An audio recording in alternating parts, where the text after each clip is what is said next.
I had a long-term plan. Let's define the startup, okay? And yes, welcome to the rubric of definitions. What do you need to have a startup? Okay, damn, I'm the creator of my life. Those apples. Okay, thank you. Okay, thanks.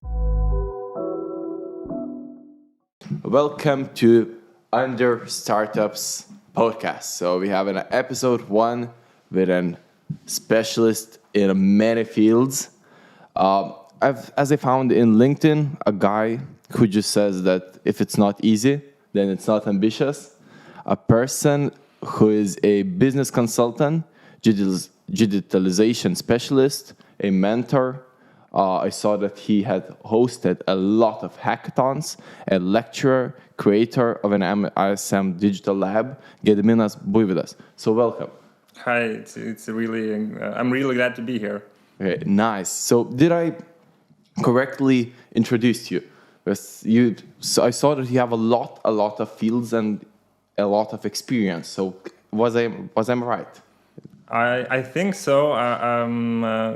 It's very hard to me to remember what I wrote on LinkedIn in terms that if it's not easy, it's not right. Then it's not ambitious. It's not ambitious, yeah. Yeah, but I think that it's sum up, or it's just a phrase that is about me basically, and that's why I like a lot of activities, a lot of new things, a lot of new things to try. And if you're doing something, so try to be best in the field, because otherwise, why you're doing that? So that's why I have a lot of various experience in various fields. For some people maybe that's a disadvantage, but for some it benefits more to having that broad view of everything. Okay, could we dive into it? You told us that you have a lot of experiences, and as we saw in your LinkedIn or in any other social media profiles, you have a lot of them. But I think the journey started in ISM, and as we see, it's already in the ground zero in ISM. So could you tell me more? How did you, from an ISM student, became a lecturer and a program director in ISM? No, where do I need to start? It'll be a long story. Yeah, so my story with ISM started. It's quite a funny story in that matter. That quite early on, I knew that I wanted to study at ISM and to study economics. But in the school I had economic classes, but my first grade in economic was 2. Then the second grade was also 2. I think nobody was good at economics. No. But later on there were a lot of 10s.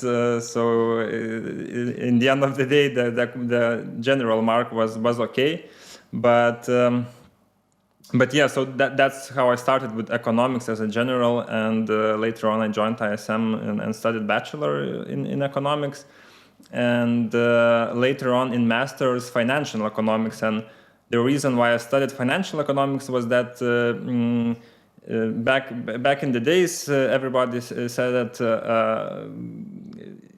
financial economics masters is the hardest masters in all the. So that was the only point that you picked, just as a challenge. It was a bit challenge that it's a challenge, the challenge accepted, but from other perspective, I just wanted to end that journey in economics, in economics field.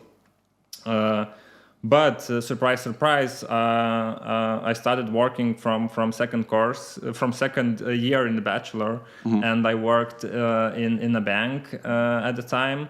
But my job later on was not really related to my studies. But the general concept, which is about economics, that you have unlimited needs or wants, but you have limited resources. So for me, that was my mantra in everything that I did. And later on, and that's how I found out that digitalization, digital transformation trend or topic as a general, and I saw it as just an enabler to how to make things faster, cheaper, smarter, and so on and so forth. Okay, so you mentioned that this was your breaking point. Yeah, that like the tip of the iceberg, that you understood that economics are the thing that you learned, but now you're going to go to the digitalization, yes? But it was not a very conscious move to do that. I want to just go to that digitalization. It just was step by step to that? Yeah, it was step by step, but it's not was that I had a long-term plan that I want to end up, for example, as I'm now in ISM, leading the digital lab, or being a lecturer in ISM's executive school. It's not Soviet Union that we have to plan 10 years ahead. Yeah, totally. So my main idea was to just go step by step, and along the way I learned myself what I like, what I don't like, and all this just came up from doing a lot of different activities, because when you do a lot of different things, you then learn along the way what do you like and what you dislike. So and just if you would ask me a year ago where I see my future career, or where I'm heading at, I'm not so sure that I would say that I will get back to the ISM and start lecturing and leading digital lab and helping ISM University to become more digitalized, and also consulting other companies. So that was quite a year that kind of shifted or accelerated my journey towards this topic. Yeah, I see, because before ISM you just had started the work in Lighthouse. As a digital innovation strategist. Yeah, that was a short trip, workation, that put it in that way, for a few months. Did you work online, or you worked in Klaipeda? No, I went to the Klaipeda. I had a flat. I had a flat near sea. So it was for me like going a bit to a foreign country. Yeah. Because it's too hard, for example, from Klaipeda to get back into Vilnius at the same day. It's too much time. I know. I'm from Klaipeda originally, so I know the vacation you had there. Yeah, and in my school years, I lived a bit in Klaipeda, but there are no friends from that time at the moment. So after work, you don't have any friends or things to do, and that was also the hard Corona time when everything was closed. So yeah, it was interesting times, and I'm really glad that I had the possibility to get back to come back to Vilnius. Yeah. Oh, everybody wants to run from Klaipeda. I personally love it. During the quarantine, it helped me just to cope with myself, because the sea, it was very calming. And I don't know, did you mention that you came from Vilnius? Vilnius is a big city. It's always a lot of buildings, but in Klaipeda everything is a bit calmer. The lifestyle is calmer. The lifestyle is a bit it's a bit more just a bit more relaxed out. And for me personally, sea helped me a lot. And how did you see that change from Vilnius to the Klaipeda, where the sea did it help to cope that you don't have any friends there? That's a good point. Yeah, sea is very majestic and mesmerizing in that perspective, that it's really nice. But life is about balance, right? So you need to have balance of all the things: time for yourself, time with your friends, time with your close ones, and so on and so forth. So when you have just a lot of time with yourself and just with the sea, for first day it's okay, for second day not too bad, but for the third day, But I saw that you have tried surfing in Portugal, but why didn't you do that in Klaipeda? Because I did, but you weren't my friend at the time, and you didn't saw my stories, so okay. I did. So you tried surfing in Klaipeda. How did you like it? Actually, I was quite amazed that you can try surfing. Because, nobody believes me that I surf in Klaipeda, and I tell, you surf where? In Portugal, or where somewhere in Spain or something? And I thought, oh no, in Klaipeda there's the best spot to surf in the Baltic states. In Klaipeda, that spot that you tried near Meldraga, I guess. Yeah. So that's a mesmerizing experience to try it. And how could you compare it to Portugal and here? Well, one difference is that the sea, or in that matter, the ocean in Portugal is more powerful from that waves perspective.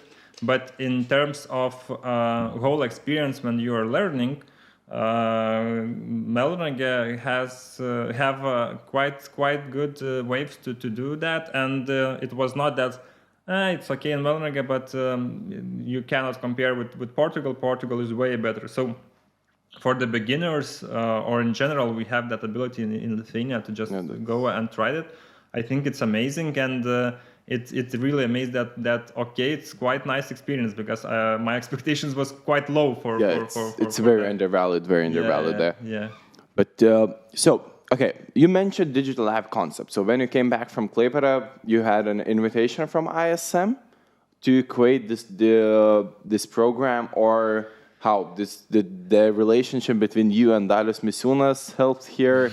Not helped here, but maybe he invited you because, as we saw, you work together. We worked together, so we knew each other, and I knew him as a manager, as a leader. He knew from my work also how I work, how I think, and what can I do. And when I was in Lighthouse, we organized, because I am also part of ISM alumni organization. Yeah, saw that. And we organized a hackathon for alumni, and we introduced and invite also ISM, and we invited Dalius to be as a jury, to the jury as a jury member. For final pitches, and after it we just had a quick chat how things are going, and because I entered a new field in Klaipeda with the whole digital innovation house, I did quite a big research job of in general how the European Union is looking at digitalization, what are those digital innovation hubs, how they are working, what are the specialties, functions, services, and so on and so forth.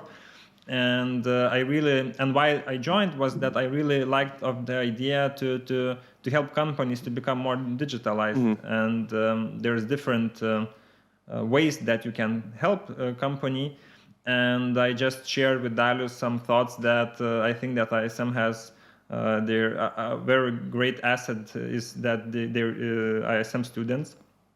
And I said that ISM is doing nothing in that field regarding that fostering that innovation, that startups, digital transformation, that topics. And in the end of the call, so he said, so okay, so come here and do those things. So he just like an NBA general manager scouted you to the team of the players here in ISM.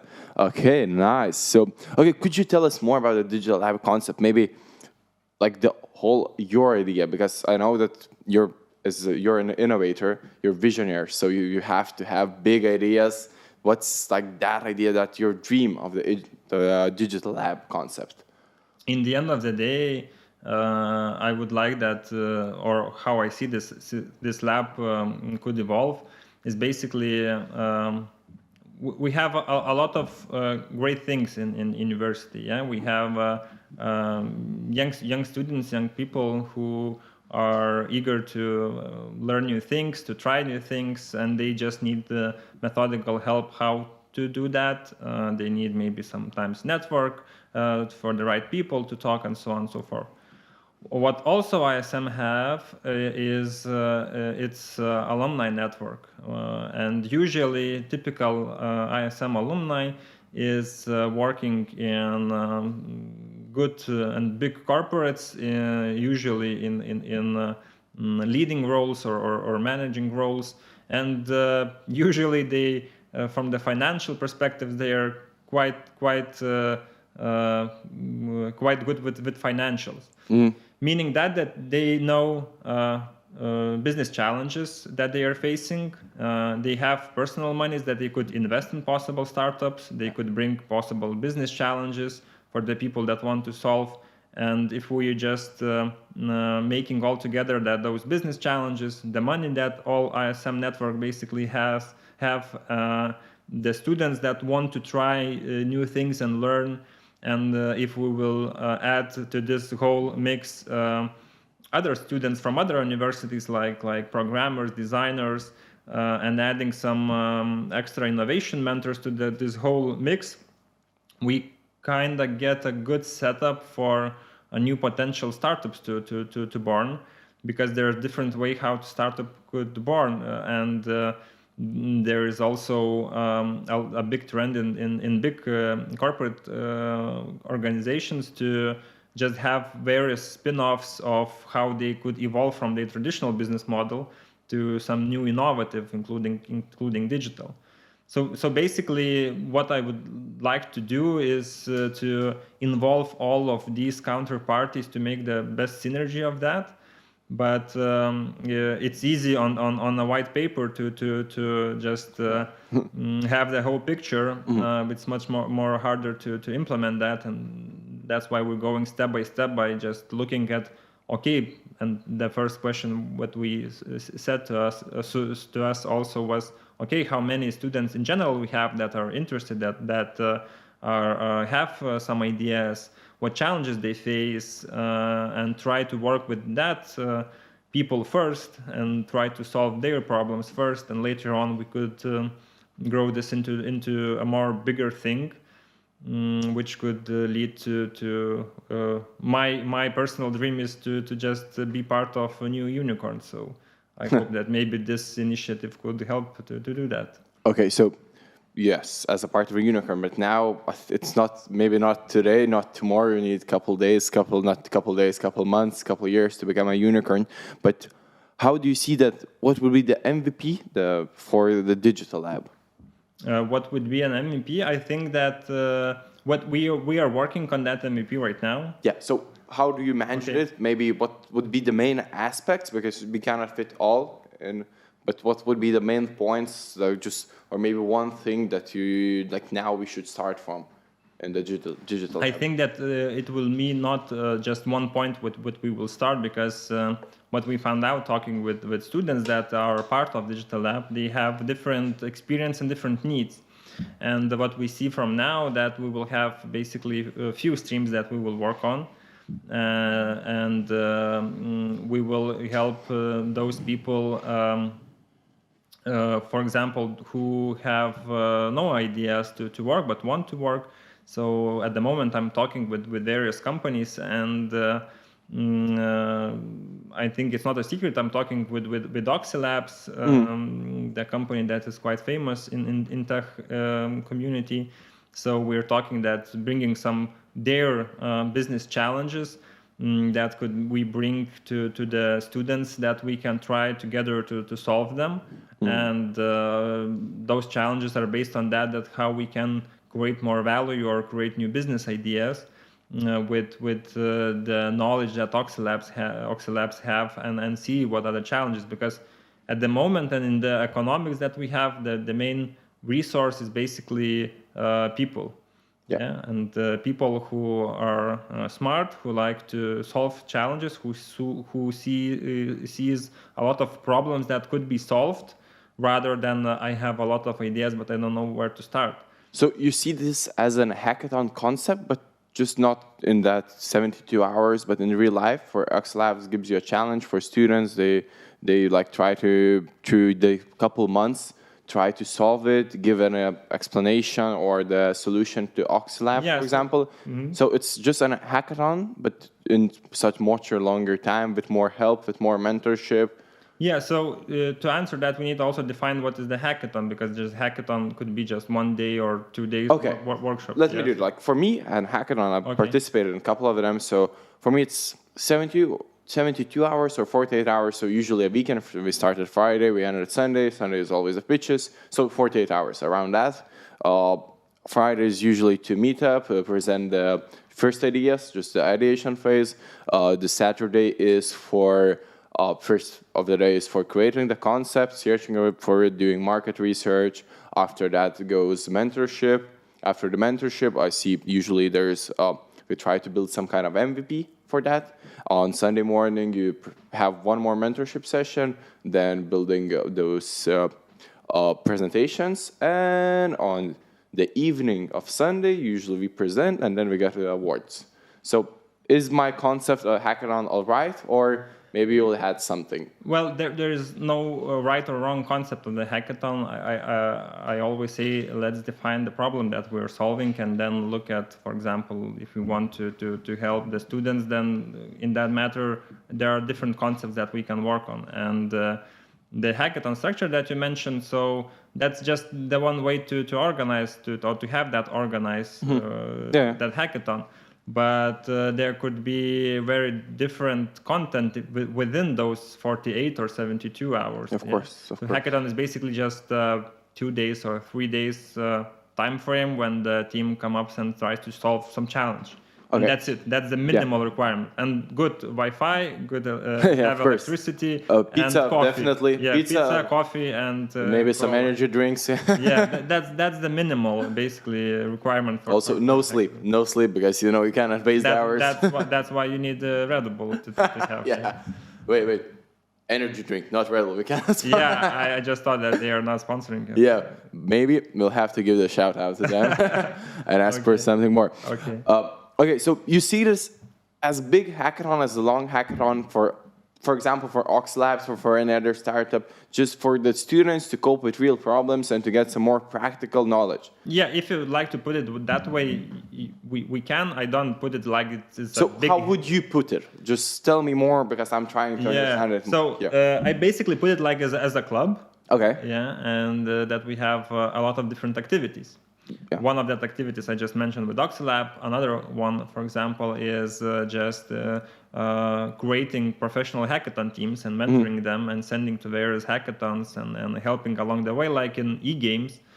E-games or maybe basketball games, you train or just do the same thing. Yeah, so that could be also a potential concept, and we see that there are part of students that would like to do that. Another part where we see is also valuable, and we had it, I think, yesterday. Yeah, in our lab, in that club, that as we call it, hot chairs activities. That, for example, if some students have some ideas that want just to validate or to get some feedback and to know where they could work, so. Together with me and also Egirdas, who is a program director of Entrepreneurship and Innovation. And together with other club members, we can together bring the feedback. How do we see that idea or problem that some is trying to solve, what they need, and we can also mentor them through next steps. And yesterday we just have a guy who presented some idea, and we agreed that from next week we will test it in ISM premises. Mm-hmm. So I would not define the club as that we have final set of activities, because I see this club as also as a living organism, as just as a startup. We are just pivoting and trying a lot of, and we will try a lot of new just things. But the whole goal is basically being one-stop shop for all digital innovation and digital ideas that you have and you come up with, and you want to solve those challenges. So basically, that's the average answer for that, and then we will work it out with various activities, and a few I mentioned right now. Okay, so now let's leave the ISM behind. Just because I know a lot of your life is around ISM alumni organization, ISM as a student, masters, bachelor's, masters. Then you're now lecturer. Okay, you have a lot of life in ISM. You left a lot of things there. But let's talk more about. You saw here like you just told me that for a person, for the startup, for a person, first of all, what he needs to define the problem, and after that he needs to solve it. Yeah, but just the main thing in solving that, I think it's innovation. Yeah, isn't it? Just that's like the innovation is a big part of it. Well, I like to define things, so we need to define what is innovation then, because for some people, innovation is just a small change in the way that we are doing or working. So is it innovation or not? So small thing of change? I think for me, it's not innovation. I think innovation should be just not that you're not using, for example, not using a plastic bottle, but you're using a steel bottle. That would be an innovation here, because it's a big stage of it. I think that innovation is a big change of things that we're doing from yesterday, that we're doing now, So the change is innovation. So do you agree here, or you could add something more? So the question was whether if you're solving the problem. I think no. Is the innovation a big part? Can you do a startup without innovation? Okay, then let's define the startup. Okay, because you have because that's why I'm saying that, because a lot of people think that just every new business is a startup. Yeah, I think I come with this problem a lot, and because when I'm telling my friends or that I'm studying entrepreneurship and innovation, which is most of it startups. But every business is a startup. But I think that just in the Google, it's written that a startup is a technological, fast-paced business. Yes. Yes. So that's how would I define it. And yes, welcome to the rubric of definitions here. So let's jump back in. So can a startup, a fast-paced business in technology, come without innovation? That's quite a good question. I think no, in that perspective, that if you want to just create a startup, you need to put different elements together that could make sense, solve someone's problem. Technological, it could be viable, and in the end of the day, the sum cost of everything is less than the income or value that you get from all of that you need to have make business from that, right? Okay, so what would you define? Yes, let's go with definitions. What would be the main drives of innovation? The main drives of innovation? Yeah, from where the innovation comes? Basically, I would put it another way, because what do you need to have a startup, which we could say is an innovative business, right? Yeah, in of that matter.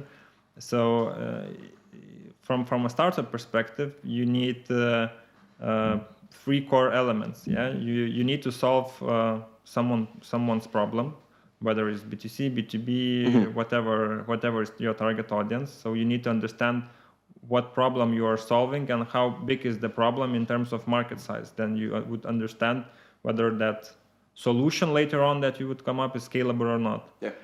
Another part is technological part. So how technologically your solution is working, and whether we can validate that, because we can say that we will use AI black box and it will solve everything or whatever, but if we can't prove it, so it technologically couldn't be viable. So from the technological perspective, it should be viable, and you need to understand how you would make that.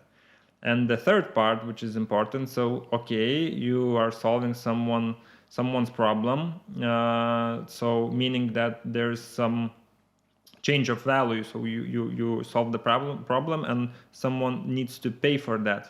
Yes, sir. In that perspective. And so you need a lot of customers, a lot of paying customers, or have other business models that you just have some revenue streams that could be greater than all of your costs needed in terms of understanding the customers, what they need, what the constructing the technological part, whether it's web app, system, whatever you are just creating. So that's basically the 3 core parts to have a business, to have a startup. So and bringing all those elements together is basically, it is an innovation. Then it is something new that no one else just figured out, and you just added different elements and made it work in a new way. Okay, so you're saying that if I know those 3 things, just how to get money, just I know the problem, I know the solution for it, am I an innovation specialist then? The question is, why do you need to be an innovation specialist? Why do you want to be an innovation specialist? Because I'm not sure. Not the goal, I think. Yeah, that's not the goal, but you're an innovation specialist. You say so. No. I'm saying that I'm digital design thinker and practitioner. So okay, but you're Okay, you're based next. I know that you're like based in innovations because you're in Lighthouse. Your title was digital innovation strategist. Okay. So I think for Fair digital point. innovation, you Fair have point. to be an innovation specialist there. Fair point. Okay. So what should a digital innovation, for example, innovation specialist should have to be a specialist in innovation? I think the core capability is mindset. Okay. Because technologies are evolving, changing very fast, and what is relevant now, 1 or 2 years later, it could be not relevant. Yeah, couldn't agree more with you about the mindset part. But let's dive deep into it. What builds the mindset in person? No, that's a deep But question. let's maybe not ask in general, but what built the mindset in you? What gave you the mindset? Yeah, I know it's a hard one. I thought that I'm not going to a psychology session. No, that's not a psychology session here. But for example, Okay. just think about, because as I saw you're traveling a lot, you have traveled. For example, I saw the trips. Just in a lot of them, you're doing a lot of sports, you're doing a lot of activities. Because, for example, for myself, the mindset, the broader mindset that helped me, the main drive and the main thing that helps me is traveling. I usually travel to a lot of projects, international projects, just Erasmuses or Wolfsbund or any other project. I meet with a lot of people, I talk with them, I just have deep conversations, and then I build my mindset on that.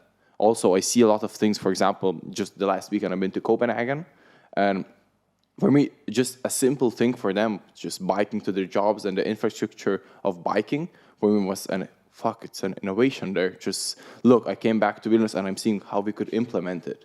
And I think that's the main drive for me, what builds the mindset. I think that you come up with a good answer, that a lot of different and new experiences basically builds up on that mindset. But mindset, I see more like a framework. How do you operate in a daily life? Okay. How do you see things? Because you could have a lot of new experiences, and so what you don't bring anything back from them. You had a great experience, and that's it. So you think that when we have an experience, we should dive into it, think more about it, reflect on it, or I think that would be the formula? I think that we are very different. We need to understand that, and we understand the world very different. We view the same things differently.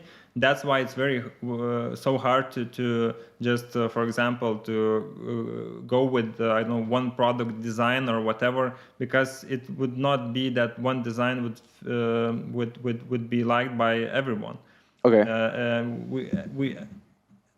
Each of us have a very different experiences, values, beliefs, and basically those things creates that mindset. How do we think? How do we understand the world?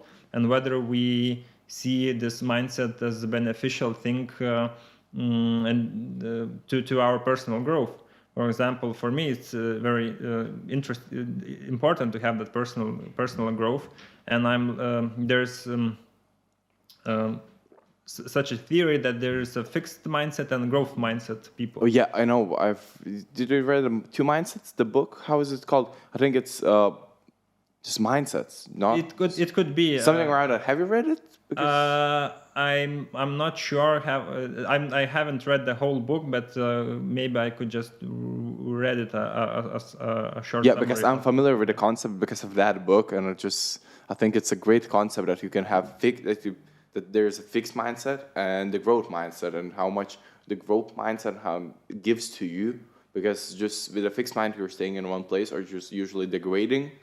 You're not moving forward, and how much giving 1%, becoming 1% better, gives you in a day, gives you in a month, in a year. If you will see that how the percentage work, the percentage how percentages scale up. Accumulative. Yeah, accumulative percentages. Yeah, scale up during the time. I think that's the same with a growth mindset here. Yeah, I totally agree, and it starts with small habits, with small changes. So sometimes you just need to do small things, like just have some basic morning routine, for example, just to start your day by making your bed. There's that famous speech, and for example, I do it myself, and I have a morning routine that I'm just doing step by step, and I'm just flowing into that day with a prepared mindset. I'm ready for that day, and I think that the biggest change in the whole mindset game was that damn, I'm the creator of my life. Nobody will do something for me. Yeah, you born alone, you die alone, basically. Yes, yeah, So yeah. I like that saying, and I think it's true. And and then you understand that, okay, so I'm responsible for that. Yes, I just see that you have. I think you have read James B. Peterson, maybe 12 Life Rules or something, because those are the concepts that I've got from those books. Okay, so if we know those things, okay, if we have the mindset, we can become an innovator. So you're an innovation specialist, an expert in the field. Not an expert, but because you can always become better in it. So I have a task for you. A task, just a game. Let's innovate things, okay? Okay. So I have an innovation of a very familiar field, of very familiar marketplace, for example, for you, because you live in Vilnius, Gariunai. Mm-hmm. How we could innovate Gariunai? How we could innovate Gariunai? Yeah, let's do that. Okay. Let's brainstorm here. So we could start to just bringing them to digital, to metaverse. Okay. Metaverse, yes, of course. Yeah, it's the new trend, right? Yeah. So we could make to have that whole vibe of Gariunai. I think that further on it would be really a nostalgic to have that feeling. Mm-hmm. I don't know how about you, but when I was a little kid, I went to Gariunai. Oh, nice. I stood on those paper sheets, or how to say, cartonas, whatever. Carton sheets. Yeah. Whatever, yeah. And just tried new jeans or whatever. It was so cringe and so awkward, and oh my god. But I think that's the vibe. That's the vibe that you're looking at Gariunai. When you remember Gariunai or remember any other marketplace, because I'm from Klaipeda, I didn't have those things. I didn't have Gariunai in my life. But there's Tilžė turgus. Yeah, we have Tilžė turgus, but we have a better one. We had Rietavas marketplace. We went on Sundays to Rietavas. So we had the experience, and how we could digitalize and how we could innovate the experience into that. How we could do that. How we could catch it. Not maybe digitalize. You're an expert in those fields. Yeah, so. it's the hardest part in digitalization is to digitalize and automate the emotions and all that biases and that not perfect things. In the same Rietavas, I knew that it was just a wave of those personal computers, the Pentium 1, Pentium 2, Pentium 4, whatever, I knew that I wanted. I really wanted to have the computer, but I heard a rumor or stories that there was those big boxes of those personal computers, and don't buy from the Rietavas marketplace because they are bringing sand bags into the computer. Okay. You can just open, but it's quite hard. You think that you buy a computer here, in the end of the day, you just bought a bag of sand in a case, in a beautiful case. So how to digitalize that experience? Oh my God! So it's quite hard, but I think. Aren't there any solutions for that? It's been a long time that digitalization it's in field, and it just is there been any innovation here? Yeah, so you could digitalize the whole concept of just going surfing through. So marketplace basically is in today's world e-shop, right? Yeah, but we have Facebook Marketplace. There's AliExpress. There's Skalbi.lt for English speaking would be Craigslist. So there's a lot of sites, but if I scroll to Skalbi.lt, it's not the same that I would go to Gariunai, the marketplace, or to any other. It's not the same, and I think it will never be the same. But for that generation later on, when there will be no Skalbi.lt, or the Skalbi.lt will be a very niche player, for them, if they used Skalbi.lt very often, then they would create a new kind of experience. So I think that we don't need to replicate the same experience, because then we could look what happened and how the marketplace looked 100 years ago. Okay, so for innovation in Gariunai, we would innovate it just by building the new experiences on top. So make it an online marketplace, for example, yeah? I think that in terms of meta, in terms of the layer of digitalization that we have now, so it's not that kind of engaging, right? Because we could just transport Gariunai, make on or like an e-shop, and that's it. So I think it's not that kind of engaging. It's quite normal, usual experience.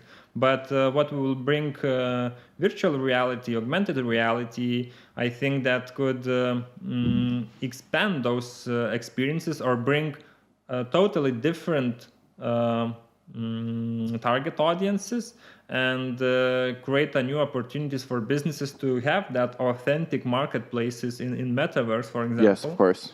Where you could try to feel that feeling, and for the for example, for the younger generation, the whole idea will be that try and feel what your parents did felt during that time. Yeah, an old school experience, old school vibe. Yeah, old school buildings. Yeah, whatever the kiosks of that stuff. Oh no, hot. How they were called? Not kebabs, but they're those that usually would came with a cold beer and hot chaburek. Yeah, chaburek, I don't know. It's in English.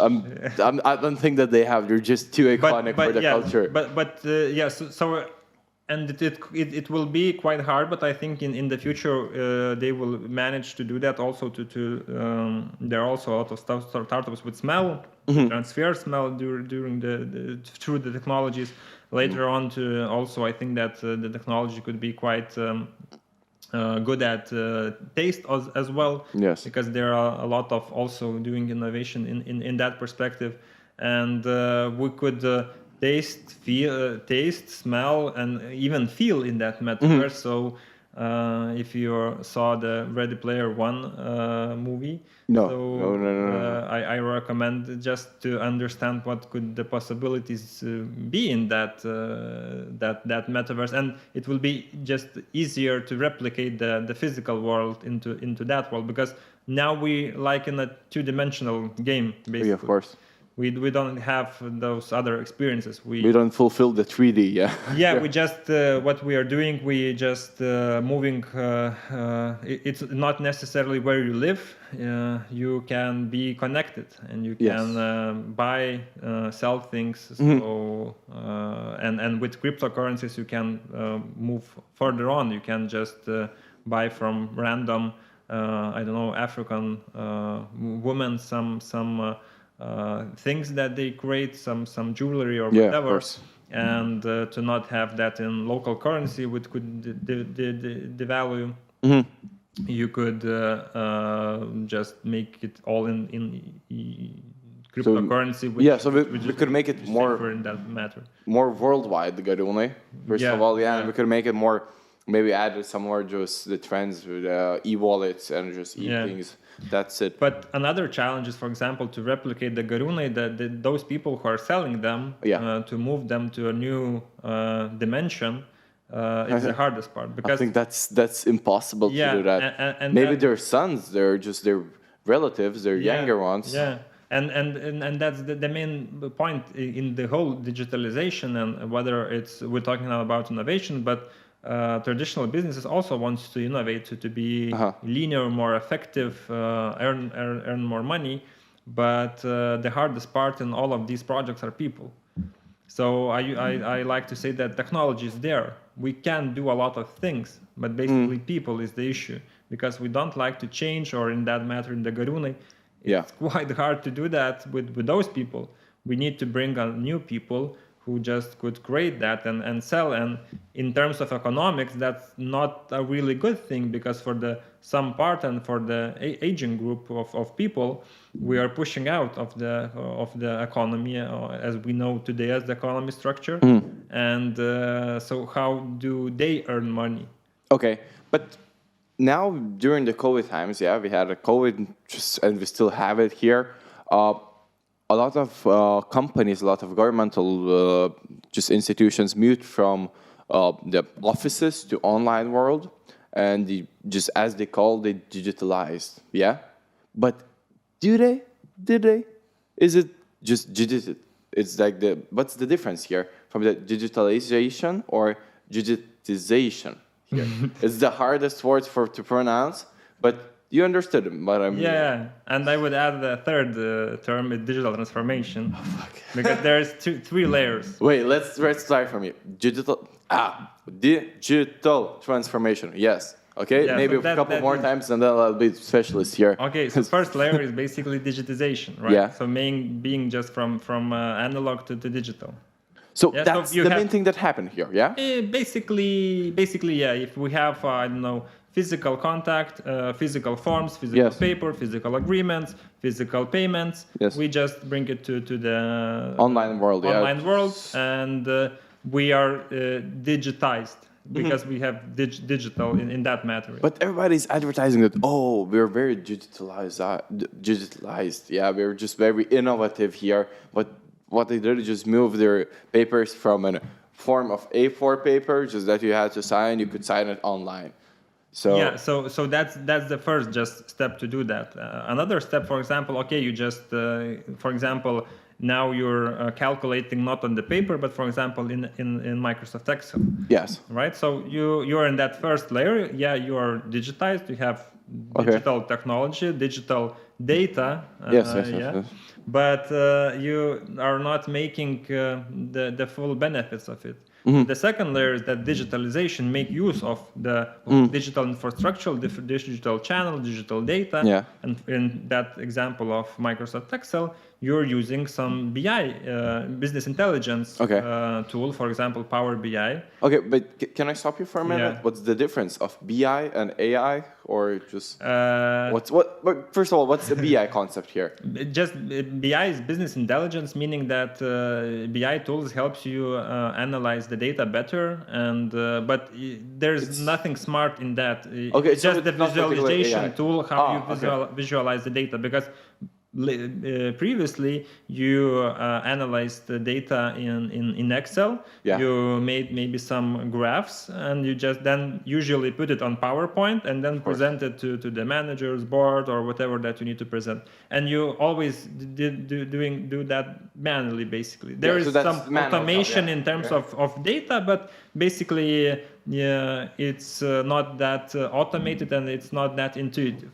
What those business intelligence tools, for example, helps is just visualize that data and interact with them. For example, if I'm looking at at one part of the data, it shows how it responds in other metrics that are related to that. So and it's easier just to automate the whole analytics of your processes or whatever you're measuring, and having more insights. So, and making that, so you need to, for example, when the company is trying to be more effective, you then going and saying, okay, we need to try and learn a new tool, or we need new capabilities, the people who could create those dashboards and could analyze that.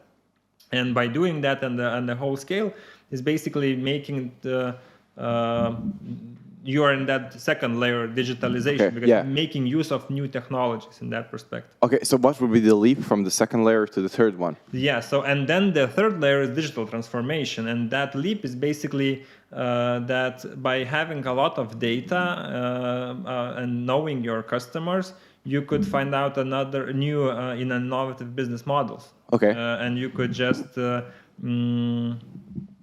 not having just the traditional business model that you know how you are making money, and just having some new channels that it's easier to communicate with your clients or so on and so forth. But that digital transformation is just by new technologies and the know-how that we have in our industry, how we can create new products or new services and earn new money, basically. So that's the hardest part, and that's digital transformation is usually synonym with innovation. Okay. Because in that part, companies are creating little startups inside. Oh yeah. Yeah, because they're trying to come up with a new business model with new value that they could bring up for their customers or new customer segments with the info that they have from their current business model. Yeah, I understand. And I have a great concept for them. Maybe you can comment more. I will tell you. It's design thinking, yeah? And we will come up with that concept, and it's what I want to highlight, that the concepts in creating, just if you want to create startup or you are working under the corporate organization and trying to work on that little spin-off of just new product, the basic concept is basically the same. Just in the corporate, you have a big brand behind, you have money behind. Yes. You could hire maybe you can hire talents. better specialists or talents, or maybe you have a lot of better contacts in this field. But you have a culture that is not ready to innovate, that they don't want to innovate. Conservative minds, and usually and they some have strengths. a lot of fixed mindset people in that of course, perspective. Suits, when you wear suits. I saw that you're a banker. You were an ex-banker. I was working for a few years in bank when I was in second and third course of bachelor. So I started working quite early. Did you touch the fixed mindset here? Because now I see that you're not the fixed mindset person.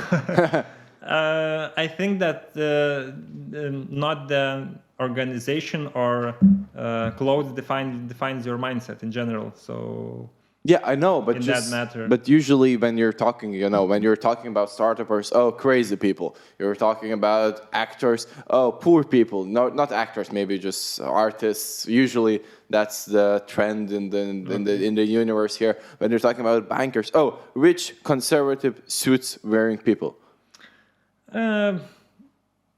I think that there are a lot of similar types of people in every organization, and I see myself as a middleman between the startup community and the corporate community. Yeah, everybody needs, everybody has money, so everybody needs somebody to count the money. That's why. At the moment, who funds basically those startups? Those corporates that they're milking the cow now. Okay. And we need to innovate to just understand, what will be to tomorrow's cow that we can milk, right? Okay. So I'm being on the both sides of that, because there's no holy grail in the startup community. Yeah. Because in that the whole ideation phase and the whole vibe and just that kind of crazy thing, you need some parts of those corporate organizations in terms of planning, structuring, forecasting, and so on and so forth.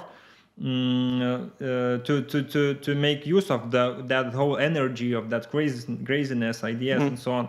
And it's the same from the corporate perspective, where you have organization structures, money, talents, and so on and so forth. But you have a lot of they're like a big elephants. They to change something. Yeah, you can do big changes. Yeah, and it's a very big timeline to do something. So I think that you need to bring the great things from both worlds, and this is how I see myself. Yeah, a great corporate startup. Yeah. Basically, just bringing by bringing the elements of what we see from both worlds, because there is no one good way or good side in this game. Mm-hmm. Okay, so let's jump back into the solution of that. I just told the design thinking. You're a design thinking practitioner. Yeah. Could you tell us, first of all, can you describe design thinking in one word? Mindset. Okay, fuck. Okay, let's try it one more time. Could you describe design thinking in one sentence? Okay, creative problem solving process. Okay. Can you describe creating problem solving process in a couple sentences that we could and everybody could understand? What does it do? Basically, if you have human-to-human interaction and you try to implement new things, change something in that human-to-human interaction, design thinking is basically the concept who could help you to understand what is the end user needs, what are the unmet needs basically, and what possible solutions could work it out with basically no budget. Okay. And that's the hardest part for everybody, because everybody tries to do with, and they come with idea or try to solve, and they think that it's pricey. We need to invest a lot of money for that. So basically, it's with zero budget, you could evaluate various options how you could solve a particular problem. Okay, so I'm learning design thinking right now, and what I did to solve problem, we had a workshop when we draw 50 different apples. Does it help here? You draw 15... 50 different apples. For what reason? Just to think of a design thinking and to... Okay, so one misconception about design thinking is that it's all about design or the design as a visual element. Not as a visual, just took this as a workshop we had to draw 50 apples just to think of an ideation phase and to help us brainstorm. Okay. Can you comment on that? am I learning the right thing here? Okay, how to comment on that?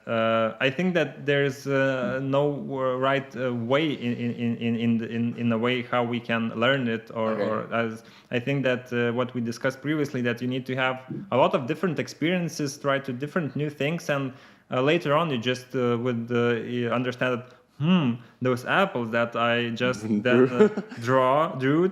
And the things that I'm doing now is connecting somehow. Okay. Right? Okay. So I think at the moment when you're doing things, you don't see that how it will help me or connect in the future. So you think that we should just do things and after that do the connecting, yeah? At the moment, for those people like you who are learning, I think that be in the moment and fuck it, just have it. Like if you don't understand that. Yeah. Just try for 5 minutes to embrace it and to be in the moment. And and whatever, just be in the moment. And okay, fuck it, it's a crazy, silly task, but I will do that. Okay. And try just for 5 minutes. And later on, if you, for example, after 6 minutes, you will say that it's bullshit. Then okay, so maybe then it's bullshit. Yeah. Okay. But usually after 5 minutes, we will get into that, and the whole creativity could.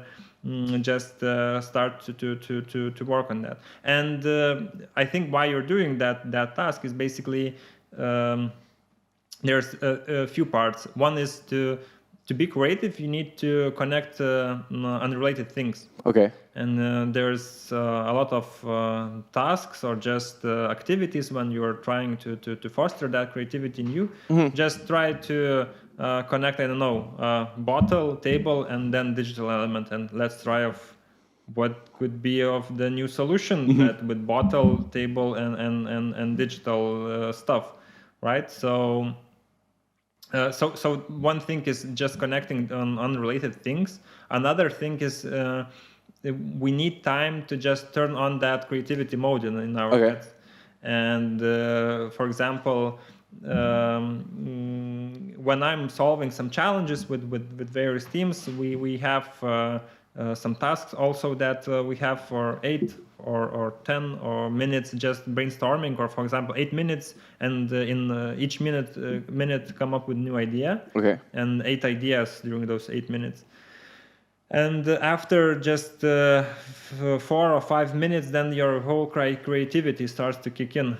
Because before that, it's just obvious solutions. Yeah. So first 2 or 3 ideas, it will be kind of obvious solutions. Usually they're just very radical, and we need radical. Yeah. Some. And there is some theories also that if you're trying to come up with something new, you need to brainstorm, and just after 100 ideas, you just come up with really crazy ideas, and then the creativity will just kick in.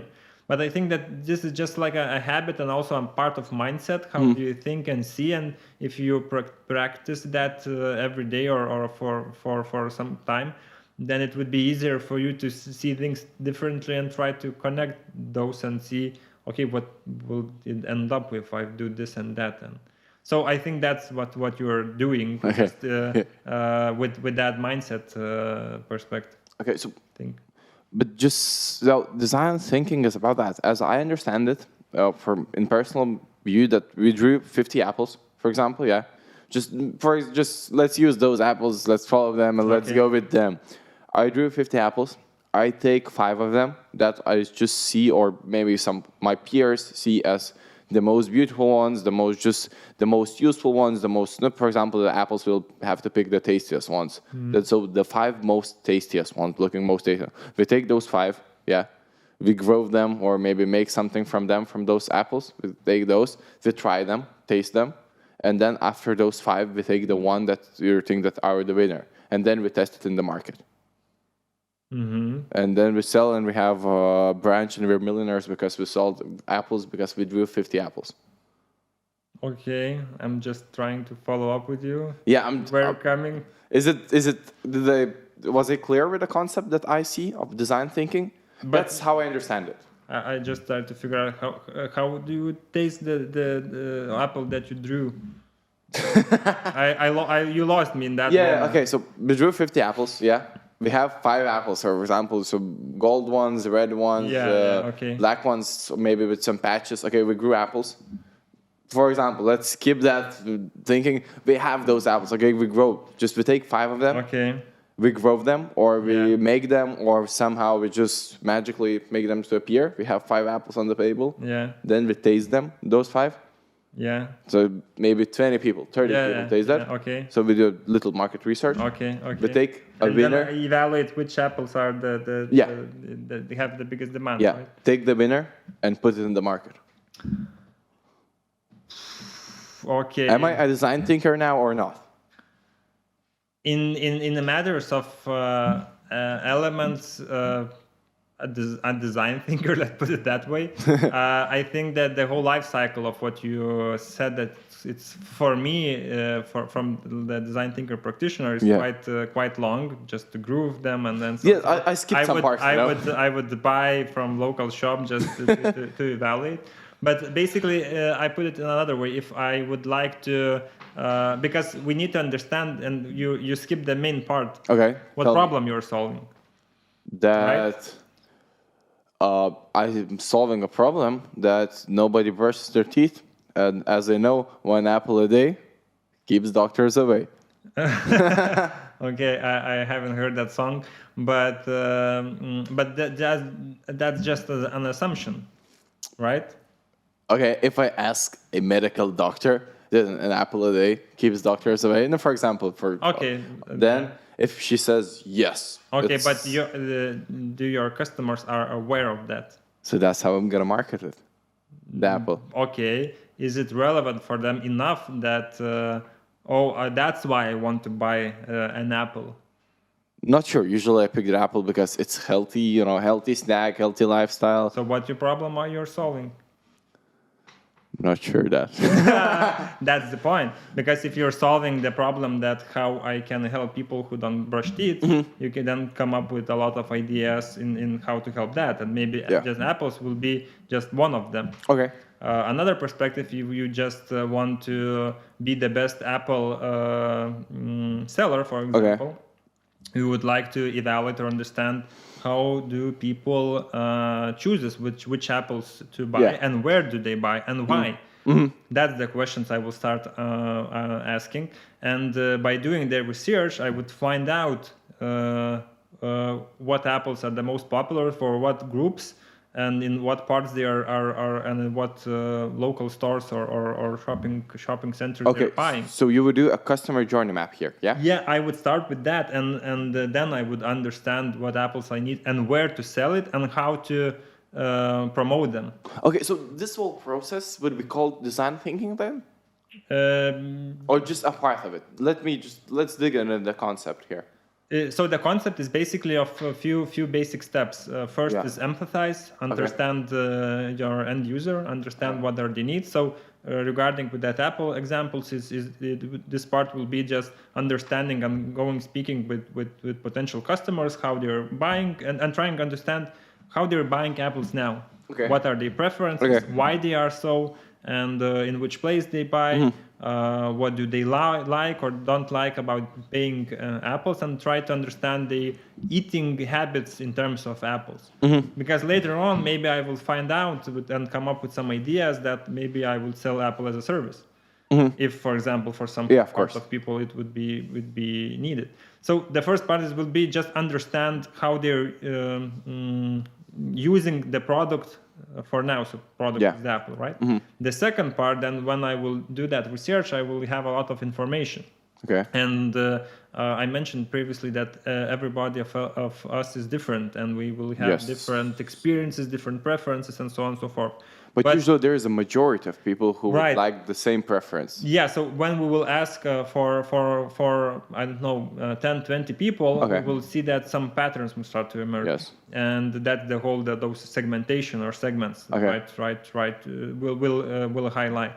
And that's when we will define, okay, so for what particular target audience, what use case we want to solve, what is the use case, right? And when we define that, basically that problem, then we come up with the third part of design thinking, ideation. Okay. And usually in ideation, we try to come up with a lot of new things. So we drew 50 apples? You could draw 15 apples, but before that, I would say for you, for example, Google it, what other apple sellers are doing. Okay. Because maybe we're not the first ones in the world solving that problem. So we're not reinventing the bike, yeah? Sorry? Here. So that wouldn't be reinventing the bike here. And maybe don't look just for an apple seller. Let's look for the banana sellers as well. Okay. Because there's similar concept in that matter. So yeah, if it works on bananas, so maybe it could work in apples? Yeah, there's high probability of that. Okay. And we're doing the same when we're doing, for example, in solving some one industry challenge. We're looking at other industries and whether it's the same elements that we can try and adapt. So that's the third part, right? And then you do 15 bananas for apple different apples. And then you would prioritize what you think that is having the most impact for your. It's easy, the most easiest to do that. And then, for example, you come up with the idea that, I don't know, we need to promote them. Okay, let's put it in that example as that you don't need to brush your teeth. Teeth.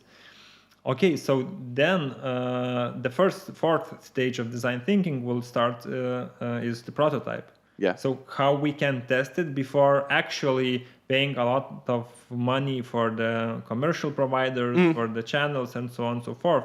So maybe we can come up with a simple cardboard or whatever, or just rent the place, not in Gariunai, but in some random marketplace. Yeah. If they're in there, they are my target audience. Yes.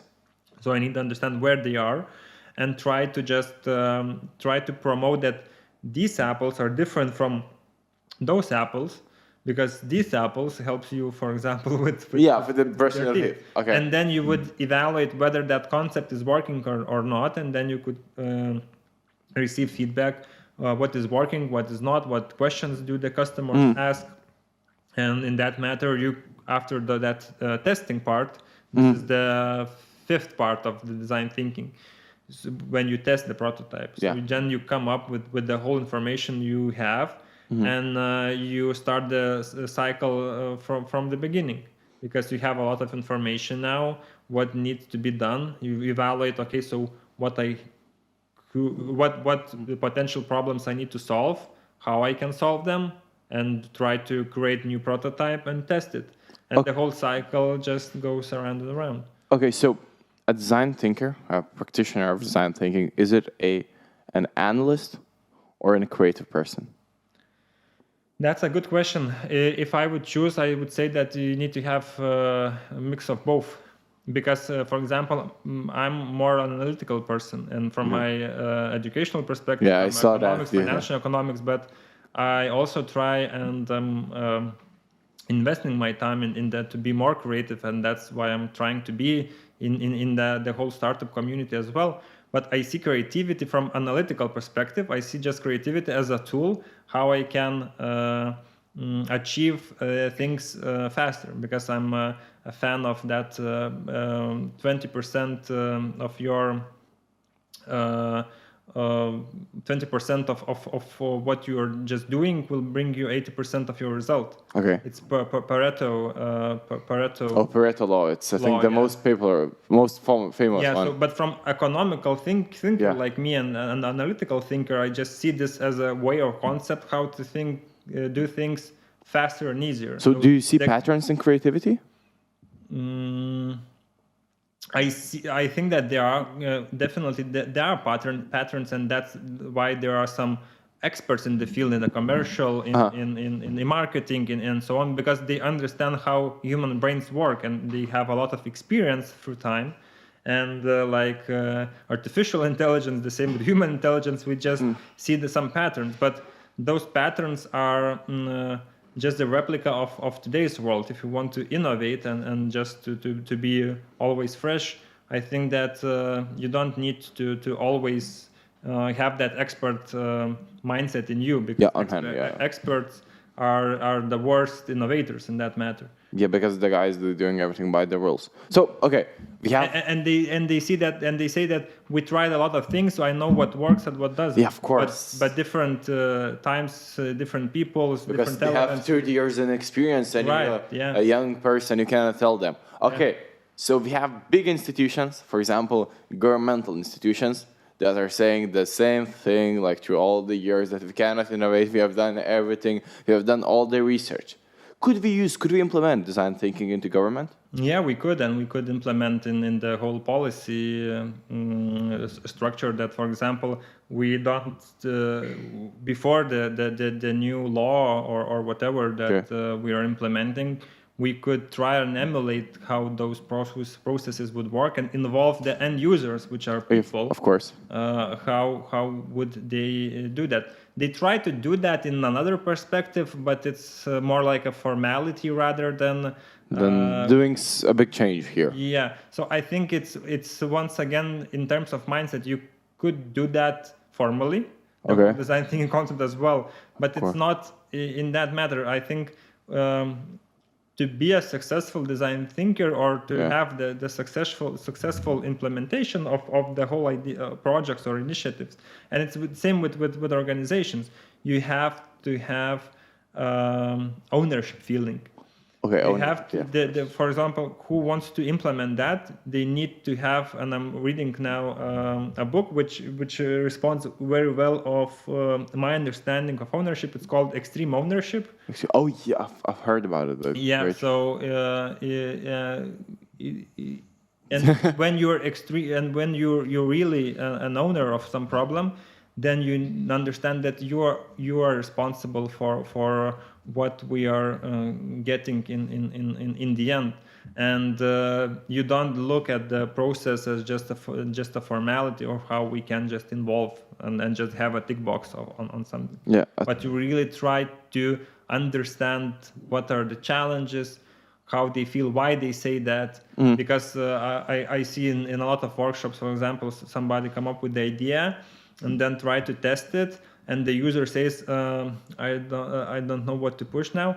And then that guy tries to explain him, you don't understand. You need to push that, and then you get that way. But in my mind, how I see that, look, just listen what just your customer said. He didn't know where to push or what to do. So that's the initial signal that you need to take into from your feedback session, and then how I can overcome it. So the user experience here, that's what we're talking about. Yeah, so design thinking is really good for the whole experience thing. So, for example, increasing customer experience. So once again, when I mentioned human-to-human interaction, when you want to have a good experience, then use design thinking. So design thinking is not a silver bullet for anything. Yeah. For any things, and it's a good saying that. For example, if your company is using lean methodology, which is about how to make process leaner, more standardized, more effective. So if your customer starts not to smile, yeah, of course. So then don't use lean, start using design thinking. Okay. Design thinking is about the emotions, because it's about the experience. And in that matter, when you come to shop in Lidl shop, you don't hear the music. But when you're in Maxima, you hear the music.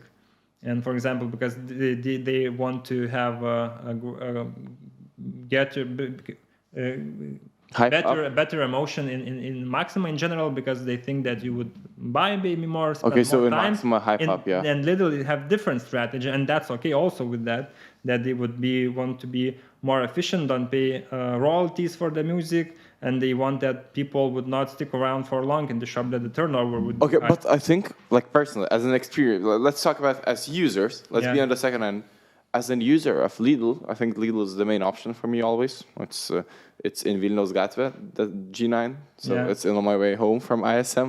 So I usually stop there, and I'm usually happier than in Maxima in Lidl. Maybe because So in of Maxima or in Lidl? In Lidl, I'm happier there. Not because I have never noticed that there's no music. Like that's the first thing that you told me the first time.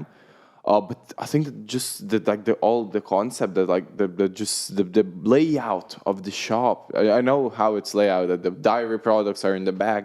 That you would go there. Usually it's a bit more a maze there, but it's very fluent. It's very just when you go there, it's just that you just go with the flow there. It's just very easy. You pick up one thing, other thing, and I'm just selling. I'm just after I came back that I saw I left like 20 euros there when I planned just to take one thing, which is just a pack of milk or something. Yeah, so that little just look at it as a whole journey itself from start to the end, right? And and that's the strategy just. Okay. And the overall journey is good because you have assortment that you just understand what you need, because there are not different options. That's hard to choose. It's quite fast, the whole process.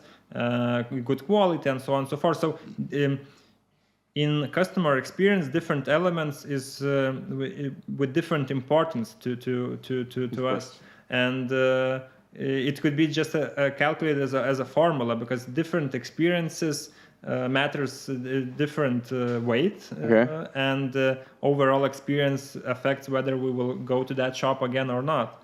So overall experience in Lidl is better in that in your case, rather than in Maxima, because despite of the music or whatever, but just because that's just one element of your whole customer journey that you're having. So it's with the whole customer experience thing, it's quite a hard job to do and understand and evaluate, because for different people, different things will matter. Okay, so and some people will pick Maxima, some people will not. That's why we have competition and different. Wait, no, let's not jump into economics here. But you need to understand that, because if you're creating startup, and there will always be a competition. Yeah, I have Mike Hütinger to help me down there. Okay. Yeah, he's a great guy. He helps us to understand what is Keptaduana and some pint of beer, and how they collaborate together. Okay. Yeah, great. A great lecturer. Yeah, I remember him. Yeah, so a colleague of yours, of course, now. Yeah. In some way. Yeah, but you're both lecturers, so let's put a status on show for yours. Okay. Let's do that. Okay, so let's put all the dots on the I's, and could you recommend just like maybe some books, or let's be more creative. Could you recommend some YouTube channels or anything, like any content streams that could help you to build that mindset? Okay, that's a good one. Or maybe some tips, just as a person. Look, I'm a raw person here.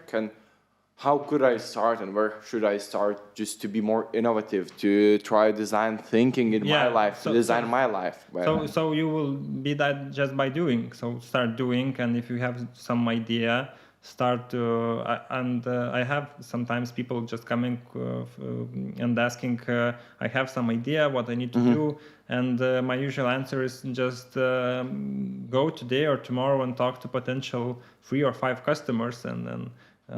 Just understand how they see these things, and after that, and if you go into that feedback loop, and you don't overthink yourself, but try to spread the idea with somebody, that's like being a commitment for you as well. That you're receiving feedback, you're seeing, okay, some parts are working, or some parts are good of that idea, some parts I need to think more, but you don't overthink that. Okay. So I think that the main thing is don't overthink things. Evaluate whether if you can solve it. If you can solve it, if you can't, don't overthink it. Okay. like that. And in terms of the topics or YouTube channels, so or books, so I think that those books, Lean Startup, 0 to 1, so those books would really help you. There are some design thinking playbooks, but I don't think that it's more relevant for those people who are using that method as a facilitator or consultant. Okay, yeah, but not for starters. But not just for regular guys. So I just suggest to have a lot of readings in the startup books as a general, just to understand how they're working, what the tips are. But basically, I believe in doing. So yeah, guys, heard do, and one more time, do something, just do it. No, Nike, fuck. One more sponsor we need to find. Okay, so thank you, Gediminas. We had just a great talk, and I think I learned more about innovation, design thinking, and just about your life in ISM. So thank you, and I think we'll see you in Digital Lab meetings. Yeah, so thank you for having me, and remember, just do it. Okay, thank you. Okay, thanks.